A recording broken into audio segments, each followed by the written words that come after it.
Hola Aventureros, ¿cómo están? Bienvenidos a un capítulo más, yo soy Andrea y hoy hablaremos de un tema súper importantísimo, así que quédense y vamos a comenzar.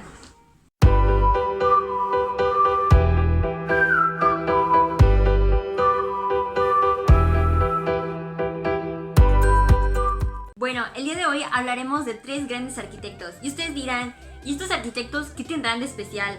Bueno, estos arquitectos han sido de mucha ayuda para la arquitectura sustentable y estos son Baruch Givony, Steve Szökely y Jean Kane.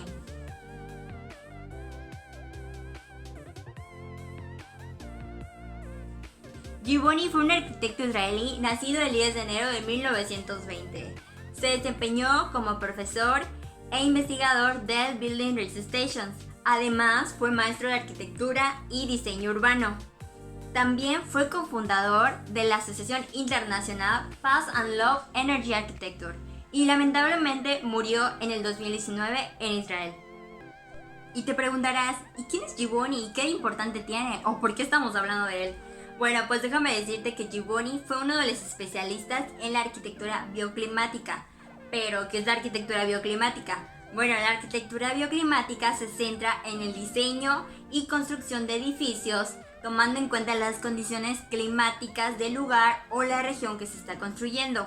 Además, se enfoca en los recursos y el aprovechamiento del sol, la lluvia, la vegetación, haciendo que el impacto ambiental generado por la construcción y el consumo de energía sea menos. Fue el autor del Manual de Arquitectura Bioclimática Sustentable y a lo largo de 365 páginas nos plantea la relación entre el confort humano, el clima y la arquitectura, entendiendo la arquitectura como el edificio que contiene y protege al hombre y a sus actividades.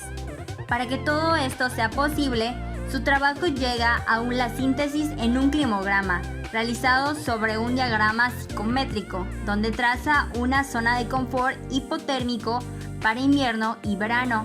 Luego, propone otras zonas donde es posible alcanzar el confort mediante la incorporación y o aplicación de estrategias del diseño pasivo. Su trabajo principalmente fue en hombres y mujeres caucásicos en climas moderados. En función de esto, visita Brasil a mediados de los años 70, donde elabora un climograma corregido de zonas tropicales y subtropicales.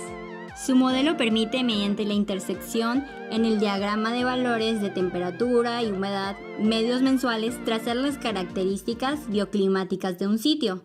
Pero lo más importante es que su interpretación sugiere estrategias de diseño en el cual resolver un proyecto de edificio a fin de mantenerlo en confort sin uso de energía adicional a la del sol, el viento y las temperaturas del día, como antes ya habíamos mencionado. Esto se basa en el índice de tensión térmica para delimitar las zonas de bienestar y su aplicación es muy adecuada en climas cálidos de las regiones áridas. Bueno, pues como te darás cuenta, Givony era uno de los arquitectos que se preocupaba por el ambiente y el ecosistema. Y con todo esto se crea el diagrama de Givony, el diagrama bioclimático de Givony. Y a continuación te diré qué es. El diagrama de Givony es una carta que permite determinar la estrategia bioclimática a adoptar en función a las condiciones hipotérmicas del edificio en una determinada época del año. La carta se construye sobre un diagrama psicométrico. El diagrama psicométrico es una representación gráfica que relaciona los parámetros físicos de la mezcla del aire y la humedad, y en ella se distingue una serie de zonas características. Una zona de bienestar térmico delimitada por la temperatura del termómetro seco y por la humedad relativa. Además, esta metodología se compone en 4 fases, que son la obtención de información climática, el análisis de los datos climáticos, la selección de las estaciones y datos mensuales y el diseño de la zonificación de mapas con carácter mensual. La fase número 1, que es la obtención de la información climática. Una vez recopilada toda la información climática, se considera como primer paso proceder a la homogenización de los datos obtenidos en cada observatorio según los modelos existentes. En la fase número 2, que es el análisis de los datos climatológicos, se elaboran tablas individualizadas de cada uno de los observatorios con los datos de carácter mensual en todo el periodo disponible de la temperatura máxima y mínima que pueda haber en ese momento. Fase número 3, que es la selección de estaciones y datos mensuales, y la fase número 4, que es el establecimiento de la zonificación y elaboración de mapas con carácter mensual, dan como resultado del trabajo y se obtiene un conjunto de mapas que indican las estrategias bioclimáticas adecuadas a cada territorio en periodicidad mensual para alcanzar el confort de los edificios. Como podemos ver en el diagrama, tenemos zonas asociadas a sus técnicas bioclimáticas que nos permiten alcanzar la zona de confort. Las líneas verticales son las que nos permiten ver el bulbo seco. Las líneas curvas son los datos de humedad relativas y la zona de confort es la que tiende cierto rango de temperatura que el ser humano requiere si tenemos temperaturas bajas. En este otro diagrama podemos ver que hacia la derecha de la zona de bienestar puede ampliar en función de la masa térmica del edificio. Esta se representa por los tipos de materiales de la construcción, el enfriamiento, que se produce cuando una corriente de aire seco y cálido pasa sobre una superficie de agua, parte de la cual se evapora produciendo un doble efecto positivo, descenso de la temperatura por la energía utilizada en el proceso de evaporación y el aumento de la humedad ambiental. Fuera de estos límites, hacia la derecha del gráfico, solo se puede conseguir las condiciones adecuadas con sistemas mecánicos de la ventilación y la deshumidificación. Hacia la izquierda del gráfico, la zona de confort se extiende siempre que se produzca calentamiento, que puede ser calentamiento pasivo, es decir, utilizando la radiación solar directa durante el día o el calor almacenado en acumuladores durante la noche, y calentamiento mecánico mediante el uso de sistemas convencionales de calefacción. El diagrama utiliza los valores de la temperatura y humedad media de cada mes. Con estos valores se obtienen 12 líneas, y estas 12 representan un rango de variación entre los estados máximos y mínimos medios de cada uno. Al final se obtiene algo como lo podemos ver en este diagrama. En el ejemplo vemos representados cada mes del año con una línea, cuyos extremos correspondientes a los valores máximos y mínimos medios de temperatura y humedad relativa. También vemos que el diagrama está dividido en varias zonas, cada una con un número. Estas zonas corresponden a las áreas en las que se dan unos condicionantes climáticos similares, que pueden ser agrupados dentro de una misma categoría para la cual existe una asociación bioclimática a resolver. Y algunas de estas categorías son como la zona de confort, la zona de confort permisible, calefacción por ganancias internas, calefacción solar pasiva, calefacción solar activa, unificación, calefacción conveccional, protección solar. Este diagrama es una herramienta que nos da una idea general del clima de un lugar y en un primer acercamiento a qué debería ofrecer un edificio a nivel bioclimático. La metodología fue validada en un territorio concreto en España, utilizado como caso de estudio. En definitiva, la aportación original de la investigación es precisamente el desarrollo de la mencionada metodología. Esta permite elaborar una cartografía para el territorio determinado, mapa que convierte en una potente herramienta para el diseño bioclimático y que además es susceptible de ser aplicada a cualquier territorio. ¿Qué ventaja tenemos, no? La utilización de este diagrama es indiscutible. Sin embargo, existen dos problemas, como no todo es color de rosa. Bueno, el primer problema es determinar los límites de confort según autores y zonas, y el segundo problema que existe es tener el adecuado conocimiento de la temperatura y la humedad. Bueno, como podemos ver, el trabajo de Gibboni fue súper importante actualmente y nos dejó una metodología muy importante que es su diagrama. Para proseguir con esto, pasamos al segundo arquitecto, que es Steve Sokolej. Este nació el 22 de noviembre de 1927 en Budapest. Fue licenciado en arquitectura, doctor en filosofía y además ejecutivo energético. Y fue miembro condecorado de la Orden de Australia. Recibió el premio de arquitectura pasiva y de baja energía en 1989, medalla del Bicentenario de Australia. miembro de la Asociación de Ciencias de la Arquitectura de Australia y Nueva Zelanda, y fue presidente del Comité de Arquitectura de Escuelas Australianas. Para que podamos ver más o menos que este arquitecto hizo muchas cosas y tuvo muchos logros.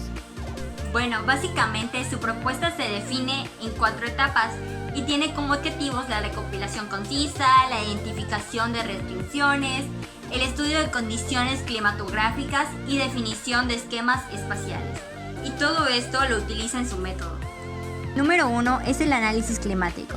Y el primer paso hacia el ajuste ambiental es el análisis de los elementos climáticos de la localidad dada. Estos deben analizarse con datos anuales de temperaturas, humedad, radiación y efectos del viento. Si fuera necesario, los datos deberán ser adaptados al nivel habitable y deben considerarse los efectos de las condiciones microclimáticas. Número 2 es la evaluación biológica.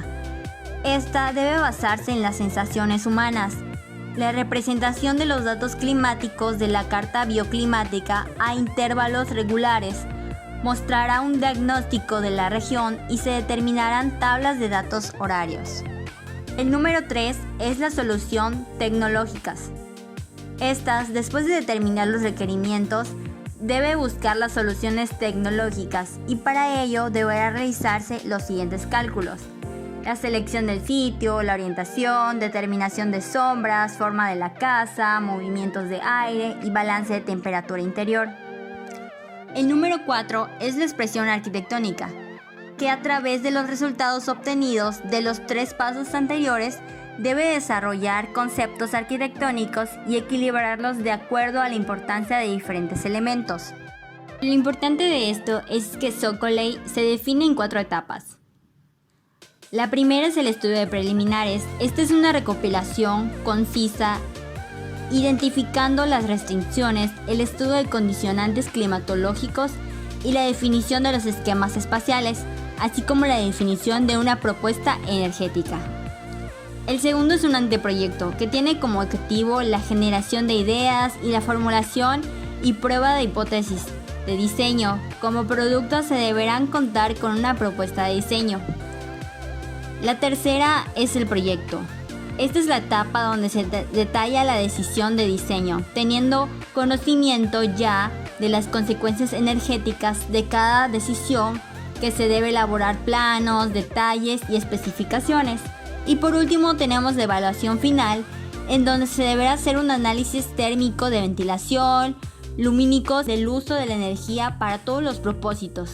Todo ello a través de distintas herramientas. Esta etapa debe concluir con una propuesta espacial y energética definitiva. Bueno, el último arquitecto que vamos a ver es Jean Cain. Y este fue un arquitecto malasio que se destacó por su aproximación ecológica de diseño arquitectónico. También es un planificador ecologista, autor y pensador en el área del diseño verde. Cabe destacar que este arquitecto fue educado en el Reino Unido. Se graduó como arquitecto gracias a la Architecture Association School de Londres. Uno de los rascacielos más importantes es Mississauga Tower, que fue reconocida con el premio de Aga Khan de arquitectura en 1995 por el diseño. Es un edificio futurista. El diseño ecológico no solo se basa en mantener los recursos naturales limpios, sino en ver que existen otros problemas como la pobreza, la iniquidad, la falta de higiene y el suministro de agua contaminada. Pero eso no sucede en todo el mundo. Mientras tengamos un aire limpio, tierra limpia, agua limpia, los demás problemas serán más fáciles de resolver. Este arquitecto trata de rescatar algo del ambiente al abrir más zonas naturales, plantar especies vegetales nativas e incrementar la biodiversidad en todo sentido posible. Asimismo, plantea 2 cuestiones de estética que son importantes. La primera es importante el pensar en una colina, un árbol o una roca, que representan formas naturales, asimétricas y claramente no humanas. Un edificio biomimético seguirá la naturaleza tanto en apariencia como en función, porque en la naturaleza hay irregularidades y un edificio que reconoce a la naturaleza en forma puede ayudar a agudizar la conciencia sobre el papel que juega la arquitectura en nuestro espacio urbano. Esta cuestión apunta ahora al uso de materiales. Un ejemplo es Bangladesh, La gente de este país considera valiosa cada cosa que utiliza, y si uno piensa así, entonces deja de desechar los objetos. Su propuesta empieza definiendo los vínculos entre el medio edificado y su medio ambiente exterior, como una parte fundamental del proceso de diseño. Las interrelaciones pueden ser clasificadas en 4 grupos generales. El primero, las interdependencias externas del sistema proyectado, sus relaciones externas o ambientales. La segunda, las interdependencias internas del sistema proyectando, sus relaciones internas. Y la tercera, los trasvases de energía y material del exterior al interior del medio edificado, o sea, sus recursos. Y por última, considera el flujo de energía y material en medio edificado como un modelo de uso en el contexto de la vida útil del edificio. Este mismo existen 3. 1. Los recursos totales en el ciclo de vida de un sistema edificado. 2. Productos totales en el ciclo de vida de un sistema edificado. Y 3. Impactos durante el ciclo de vida de un sistema proyectado. Y finaliza estableciendo criterios para la evaluación del sistema proyectado. Esta nueva visión holista de la arquitectura está cobrando mucha fuerza en nuestros días, por lo que se espera que esta metodología tenga un gran impulso en los próximos años. Bueno, pues con todo esto creo que nos queda un poco claro qué hizo cada uno de estos arquitectos y qué metodología usó para su diseño y desarrollo. Y vemos cómo ellos se preocupan por el desarrollo sustentable y por aprovechar la energía que ya existe.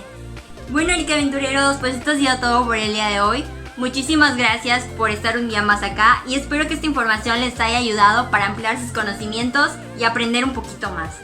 Si les gustó, dejen un like y si tienen alguna pregunta o duda pueden comentar acá abajo. Y espero verlos pronto por acá. Se cuidan, bye.